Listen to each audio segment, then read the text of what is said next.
one other thing, I just before we leave, I think you should do this. For safety and security and for the good of our nation, you should do it anyway, regardless, even if it costs 10 times more. But it actually costs you just a tiny fraction. If you went to paper ballots and you're voting, and I would hope that every Republican would. So it costs exactly 8% of what the machines cost. These machines, they got something going. They get business. It's amazing. So paper ballots, and paper is very sophisticated today. Paper, it's called watermark. It's impossible to copy, impossible to cheat. It's actually hard to believe that a piece of paper is highly sophisticated, but it's watermark, and it's very, it's amazing actually when you see it. You can't cheat.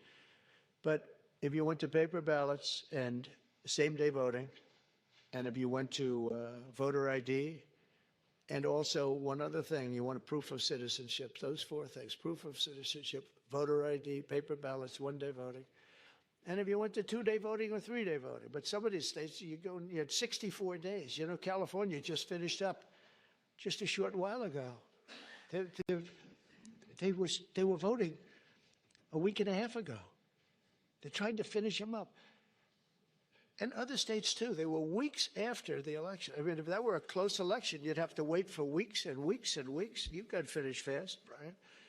Thank you for your help. We did very well in Georgia. It was very nice. But some of these states, if you had a close election, you wouldn't know who won. And then, you know, once that happens, then you really never know who won.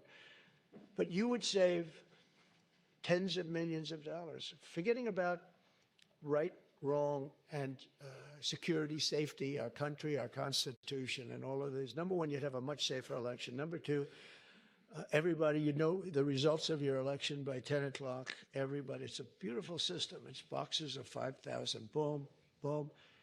And you can go and examine each box. It's so simple and so good. I did ask Elon, because he knows more about computers than anybody I know. I said, what do you think of the voting system? He said, computers are not meant for voting. It's just not it's too many transactions taking place too quickly. It's just not, he said, honestly, and I've gone to the best people, the smartest computer minds from MIT, from others. My uncle was a professor for 41 years at MIT. And a brilliant guy, and I got to know a lot of the people up there. And they will tell you that the most secure way that you can secure the election, and probably the fastest way, because there can be very little hanky-panky, is paper ballots. Can you believe it? So I hope, Sarah, that certainly the Republican governors, but if you want to save a lot of money, you go to paper ballots. It'll cost you 8% of what the costs are now. And that's based on a good deal for machines. And then when you go through the days and weeks and months of waiting, France had mail-in ballots. Anytime you have mail-in ballots, you're going to have fraud, without question. And France had it, and they went back to paper ballots. And I saw their election, and their election was over at 9 o'clock, and their numbers came in at 10:05.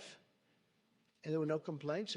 They had a winner, they had a loser, 39 million votes, and it was done. We're one of the only people that has now mail-in voting, one of the only countries that has mail-in voting. Remember Jimmy Carter when... So that's it, everyone. Let me know what you thought of this breaking news. Please click like, please click subscribe, please enable notifications. Thank you so much for watching. Once again, this is Dr. Nitin Choda with the Ignition Time channel. Let me know what you thought of this news. Pretty big changes coming up for the country with this announcement. And I'm your citizen journalist. My name is Dr. Nitin Choda, and I'm looking forward to keeping you updated with all this kind of news on our channel. So again, please click like, please subscribe, please enable notifications. I'm looking forward to seeing you in the next episode of Ignition Time. Thank you. Bye.